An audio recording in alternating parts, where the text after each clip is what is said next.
Hello students, welcome to एडवे। मैं सुमित और आज क्लास में हम स्टूडेंट्स 4.2 को कंटिन्यू करने वाले हैं और हमने प्रीवियस क्लास में 4.2 के क्वेश्चन नंबर 12 तक के क्वेश्चन कंप्लीट कर चुके हैं। तो जिन स्टूडेंट्स ने अभी तक उन क्लासेस को अटेंड नहीं किया है, डिस्क्रिप्शन में वीडियो की लिंक है, वहाँ जाकर देख सकते हैं। तो चलिए स्टूडेंट्स आज की क्लास को स्टार्ट करते हैं।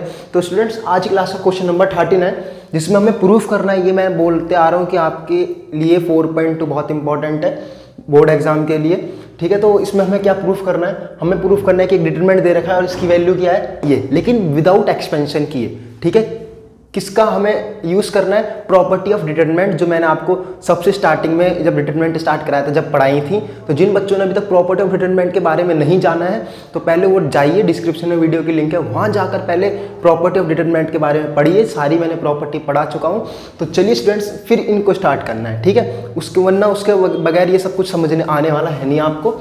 तो क्वेश्चन नंबर 13, ठीक है। तो प्रॉपर्टी में बताऊंगा कि कौन कौन सी लग रही है, लेकिन ये नहीं बताऊंगा कि प्रॉपर्टी कैसी क्या होती है, ये मैंने वहाँ बता दिया, ठीक है। तो क्वेश्चन नंबर 13 देखो क्या है। एक आपको क्या दिया हुआ है, डिटरमिनेंट दिया हुआ है इस तरीके से 1 + a² - b² 2ab upon 2b 2ab 1 - a² + b²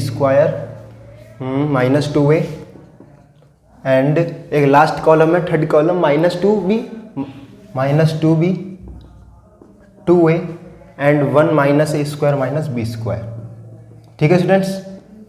तो इसको प्रूफ करना है कि ये किसके इक्वल है, 1 + a² + b² के होल क्यूब के। तो मैंने आपको हर वक्त बताया है कि जो चीज़ प्रूफ में हमें दी है, जो हमें प्रूफ करना है, उसे देखो कि वो डिटरमिनेंट के अंदर बन सकता है या नहीं। अगर वो डिटरमिनेंट के अंदर बन रहा है तो आप बहुत करीब पहुंच चुके हो आंसर के। तो मुझे बनाना है 1 + a² + b², 1 + a², लेकिन यहाँ माइनस का b² है, मुझे चाहिए किसका, प्लस का b²। तो फिर हमें किसी ना किसी का यूज करके बनाना तो पड़ेगा, क्योंकि जब भी प्रूफ आएगा। ये 2b आपको दिख रहा है, अगर 2b में मैं b की मल्टीप्लाई करके इसमें ऐड कर दूं तो -b² है, प्लस 2b² करूंगा तो प्लस का क्या आएगा, b²। देखो मैंने क्या बोला, मैंने ये बोला कि मुझे R1 में चेंज करना है। और कैसे चेंज करना है, R1 में मुझे ऐड करना है किसको, BR3 को। इसमें मैं b की मल्टीप्लाई करके, ये क्यों कर रहा हूँ, जैसे कि 2b² हो जाएगा। ये 2b² को इसमें क्या कर दूंगा, मैं ऐड कर दूंगा, तो माइनस का b² प्लस 2b² कितना हो जाएगा, प्लस का b²। और ये कौन सी प्रॉपर्टी, सबसे लास्ट प्रॉपर्टी नंबर 7, ठीक है। तो ये मैंने आपको पढ़ाई थी, बस ये R1 के सभी एलिमेंट में ये प्रॉपर्टी लगाएंगे। 1 + a² + b² हो जाएगा, ये माइनस का b² और ये प्लस का 2b², तो प्लस का b² हो जाएगा, ठीक है। इसी तरह यहाँ पर 2ab में ऐड करेंगे किसको, BR3 को जब ऐड करूंगा तो इसमें b की मल्टीप्लाई करूंगा, तो ऐड करूंगा, यहाँ माइनस का साइन आएगा, तो माइनस प्लस क्या हो जाएगा, -2ab। यही वर्क इसमें करना है। -2b को एज इट इज लिखेंगे, इसमें b की मल्टीप्लाई करके इसमें क्या करूंगा, ऐड करूंगा, तो ऐसे लिखेंगे प्लस b × R3 कितना है, 1 - a² - b²। तो इस तरीके से आप ऑपरेशन को लिखोगे पहले R1 के लिए, और बाकी सारे एलिमेंटों को एज इट इज ऐसे ही लिखेंगे हम। समझ आ रहा है, ठीक है। बस उसके बाद देखो मेरा थोड़ा थोड़ा प्रूफ बन रहा है क्वेश्चन डिटरमिनेंट के अंदर। अब इसको आगे कैसे सॉल्व करेंगे, देखो यहां तो मेरा बन गया 1 + a² + b², यहां तो ये कैंसिल हो गया, 0 बन जाएगा यहाँ पर देखो, यहाँ क्या करेंगे, यहाँ पहले आप क्या करो, इसकी पहले अंदर क्या कर लो, इसमें भी मल्टीप्लाई, इसमें भी सम में होगी एक्चुअली मल्टीप्लाई। तो कैसे, अगर मैं हर किसी में करूँगा, देखो यहाँ साइड में कर रहा हूँ, -2b प्लस b की 1 में करूँगा तो b -ba² और b की इसमें करूँगा तो माइनस का क्या हो जाएगा, b³, ठीक है। उसके बाद देखो माइनस का 2b प्लस का b, तो कितना हो गया, माइनस का b, फिर माइनस का b² एज इट इज और माइनस का b³ भी एज इट इज। अब मैं इसमें से क्या कर रहा हूँ, मैं इसमें से b यहाँ भी है, b यहाँ भी और b यहाँ भी, मैं b को क्या ले रहा हूँ, कॉमन, और b के साथ किसको भी कॉमन ले रहा हूँ, -b को कॉमन ले रहा हूँ। तो -b को कॉमन लूंगा तो यहाँ 1 बचेगा, फिर प्लस का a² बचेगा, और यहाँ प्लस का b कॉमन ले लिया तो b क्या बचेगा, स्क्वायर। तो ये चीज़ बच जाएगी मेरी, इसको मैं यहाँ लिख दूंगा अगली लाइन में इस तरीके से, 1 + a² + b², ये 0 हो गया टर्म, ये टर्म क्या बन गया मेरा, माइनस का b 1 plus a square plus, इस तरीके से हो गया, और बाकी सारे एलिमेंट एज इट इज रहेंगे। 1 minus a square plus b square minus 2a 1 minus a square minus b square. अब मैंने आपको बताया था जब कोई एलिमेंट किसी कॉलम या किसी रो में सेम होता है, हर रो, अगर कोई कॉलम में या किसी रो में एक एलिमेंट सेम है तो उसे कॉमन लेके कहाँ लिख लेते हैं, बाहर। 1 plus a square plus b square, यहाँ भी जीरो के मैं साइड में भी लिख सकता हूँ, कोई फर्क नहीं पड़ेगा, क्योंकि जीरो से आप किसी भी चीज़ को कॉमन ले सकते हो। 1 plus a square plus b square यहाँ भी, मतलब फर्स्ट रो से मैं क्या कॉमन ले सकता हूँ, 1 plus a square plus b square. तो इतने को पहले नोट करो जल्दी से, फिर आगे से करते हैं सॉल्व। तो स्टूडेंट्स हमने यहाँ तक स्टार्ट कर दिया है। अब हमारा लास्ट टर्म ये बना है, लास्ट स्टेप। अब इसमें से मैं 1 plus a square plus b square को क्या ले रहा हूँ, फर्स्ट रो में से कॉमन, और कॉमन लेके डिटरमिनेंट के कहाँ लिख रहा हूँ, बाहर, इस तरीके से। 1 plus a square plus b square को मैंने बाहर लिख दिया है। अब डिटरमिनेंट के अंदर यहाँ कॉमन ले लिया तो यहाँ सिर्फ क्या बचेगा 1, यहाँ क्या बचेगा 0, और यहाँ क्या बचेगा 1 plus a square plus b square common ले लिया, सिर्फ माइनस का b, ठीक है। यहाँ पर 2ab, और यहाँ बच जाएगा आपका इस तरीके से 2a।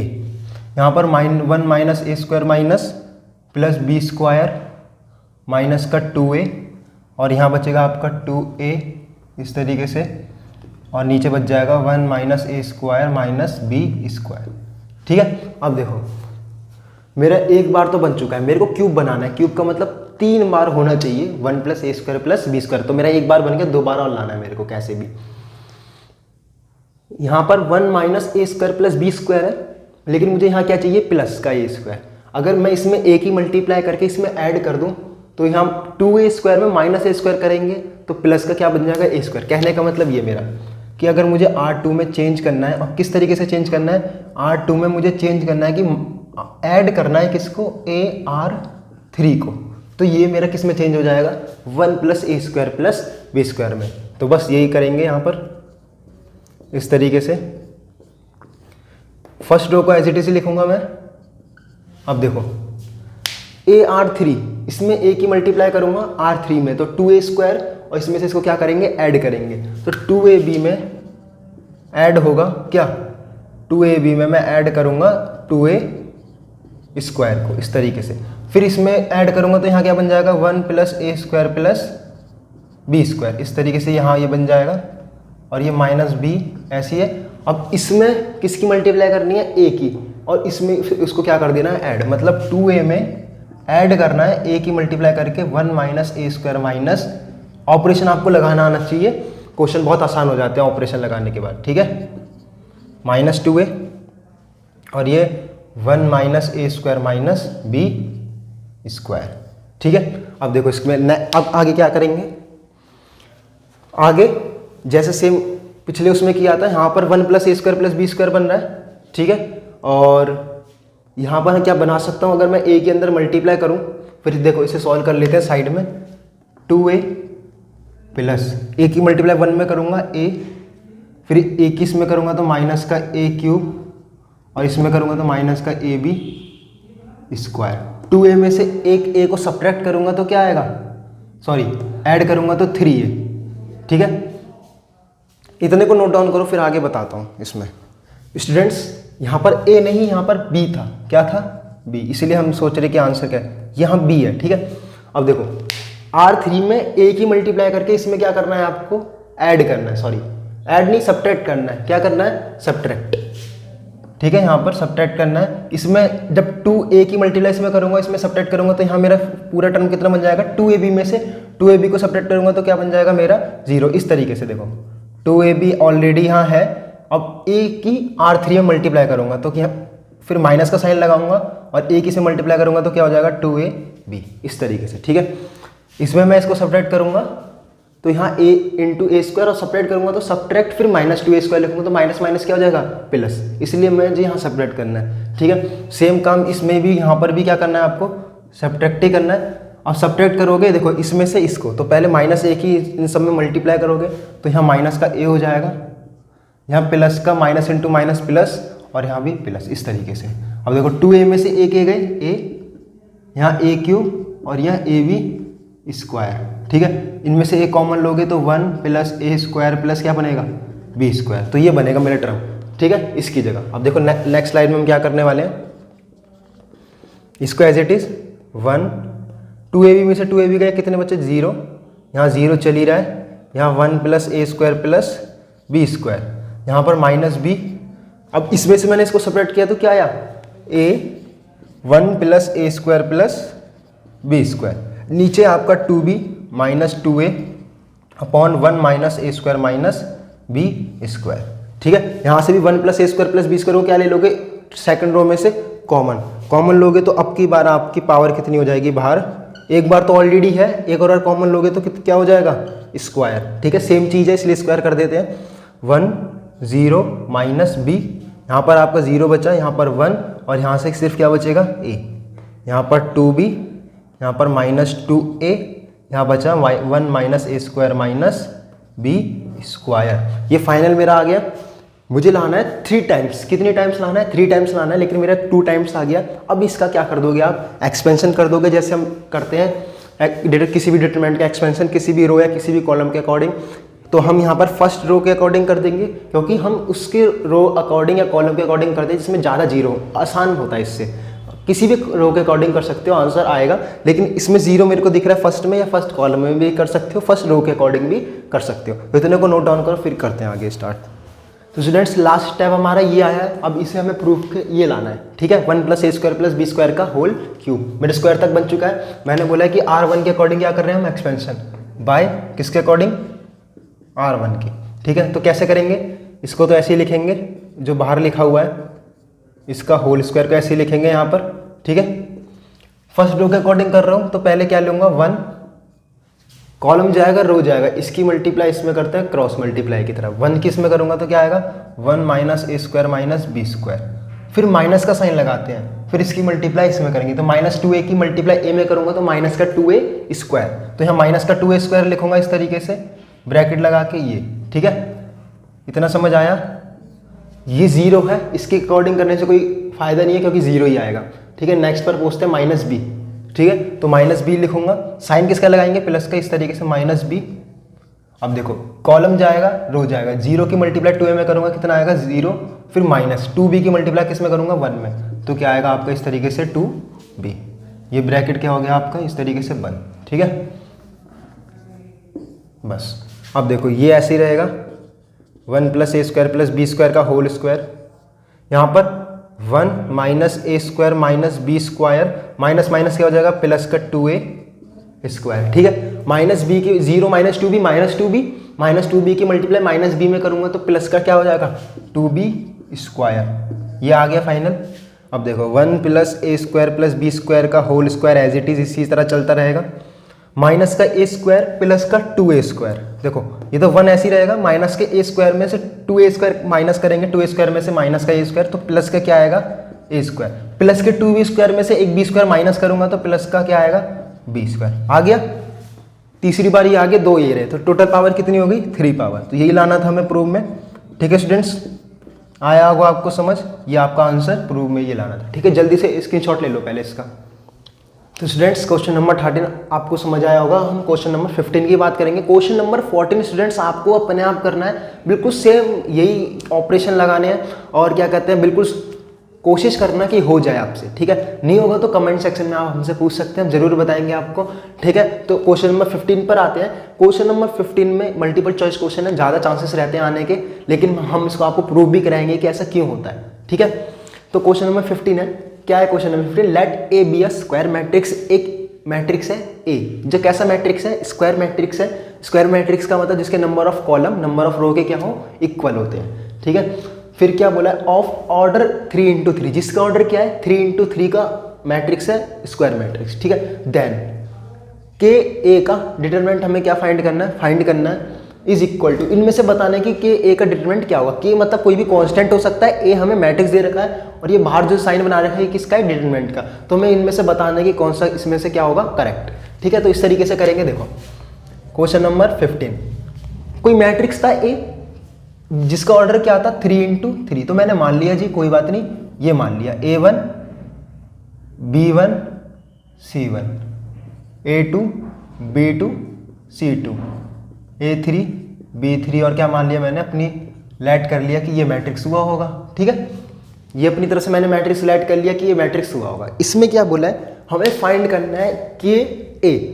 कहने का मतलब पहले के ए का मतलब के की मल्टीप्लाई इस मैट्रिक्स में भी करनी है। तो ए तो ये है, अगर मैं इसकी मल्टीप्लाई ए की मल्टीप्लाई के में करूंगा तो कैसे करते हैं, किसी जब भी मैंने आपको बताया था किसी भी मैट्रिक्स में किसी कांस्टेंट की मल्टीप्लाई की जाती है तो उसके हर एलिमेंट में करते हैं। तो अगर मुझे के पता करना होगा तो इसमें भी यहाँ भी के की मल्टीप्लाई कर रहा हूँ तो यहाँ भी के की मल्टीप्लाई करूंगा। जब यहाँ करूंगा तो इसके हर एलिमेंट में किसकी मल्टीप्लाई होगी, के की। तो यहाँ क्या हो जाएगा, के A1, के B1, के C1, इतना आपको पता होना चाहिए। ठीक है, के B2, के C2, के A3, के B3, के C3, ये आपका बन गया डिटरमिनेंट के ए।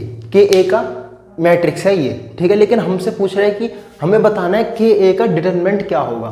कहने का मतलब अब इसको आपको किस में चेंज करना है, ये जो मैट्रिक्स है इसको चेंज करना है किसमें, इस तरीके से डिटरमिनेंट में। तो जब यहाँ चेंज होगा तो इस तरीके से कर देते हैं मैट्रिक्स को।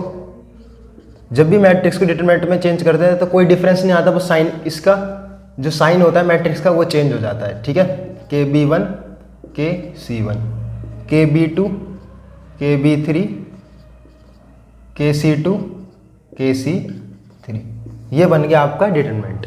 ठीक है, हमें बताना था के ए मोड क्या होगा, तो ये आ गया। अब मैंने आपको बताया था कि जब भी किसी डिटरमिनेंट में किसी रो में या किसी कॉलम में कोई एलिमेंट सेम होता है तो उसे क्या लिख लेते हैं, बार। फर्स्ट रो में के सेम है, इसे एक बार बाहर लिख लूंगा। फिर मुझे दिख रहा है कि सेकंड रो में भी के सेम है, इसे भी लिख लूंगा बाहर। तो एक बार आया, फिर सेकंड रो से 2 बार आया, थर्ड रो से कितनी बार आएगा, 3 बार। ठीक है, इतना आपको समझना है।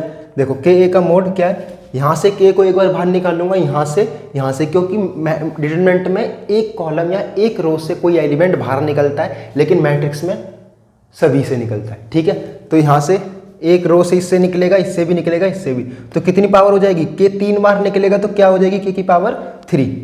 डिटरमिनेंट के अंदर क्या बचेगा, A1, A2, A3, B1, B2, B3, C1, C2 और C3। अगर मैं इसकी बात करूं, ये क्या है, ये तो मैट्रिक्स नहीं है लेकिन मैट्रिक्स के सारे एलिमेंट है, लेकिन इस पर क्या है, यहाँ मैट्रिक्स है लेकिन यहाँ ये क्या बन गया है, डिटरमिनेंट। कहने का मतलब अगर इसकी बात करी जाए, ये क्या है, तो ये ए है लेकिन ए का क्या है, ये डिटरमिनेंट। ठीक है, मैट्रिक्स ही है ए लेकिन ये मैट्रिक्स ए का क्या है, डिटरमिनेंट। तो मेरा के ए मोड किसके इक्वल आया, के क्यूब। ठीक है, और ये क्या है, ए का मोड। ठीक है, इतना आपको समझना है। तो समझ गए कौन सा ऑप्शन करेक्ट होने वाला है हमारा, ऑप्शन नंबर सी। ठीक है, ऑप्शन नंबर सी करेक्ट है, सी। ठीक है, के क्यूब ए का मोड। जल्दी से पहले नोट डाउन करो, फिर आगे स्टार्ट कर देंगे। तो स्टूडेंट्स, आज की क्लास का लास्ट क्वेश्चन नंबर 16 और एक्सरसाइज का भी लास्ट क्वेश्चन, फिर 4.3 पर हम आ जाएंगे नेक्स्ट क्लास में। तो क्वेश्चन नंबर 16 की देखो क्या बात है। क्वेश्चन नंबर 16 में क्या है, which of the following is a correct, कौन सी इन सब में से कौन सी कंडीशन करेक्ट है, ये हमें क्या करना है, फाइंड करना है। तो पहली कंडीशन क्या है, determinant is a square matrix. क्या डिटरमिनेंट स्क्वायर मैट्रिक्स होता है, जी हाँ, ये तो मैंने पढ़ाया था जब डिटरमिनेंट स्टार्ट कराया था कि डिटरमिनेंट एक स्क्वायर मैट्रिक्स होता है। लेकिन आगे ही पढ़ना है आपको, ऐसा नहीं कि पहला ऑप्शन करेक्ट दिख गया तो आप उस पर टिक कर देंगे। बाई चांस एक ऐसा ऑप्शन आ जाए जिसमें काफ़ी सारी बातें लिखी हो और सारी सही हो तो वो भी ऑप्शन क्या हो सकता है, करेक्ट। तो पहला तो मेरे हिसाब से सही है क्योंकि होता तो है, स्क्वायर मैट्रिक्स तो होता है। लेकिन यहाँ पर सेकंड बात देखते हैं क्या है। सेकंड बात है कि determinant is a number associated to a matrix. क्या डिटरमिनेंट का कोई नंबर, क्या किसी डिटरमिनेंट की कोई फिक्स वैल्यू पता की जा सकती है, बिल्कुल की जा सकती है, एक्सपेंशन करके हम पता कर सकते हैं। ठीक है, लेकिन थर्ड बात में क्या है, थर्ड बात ये कह रही है कि determinant is a number associated to square matrix.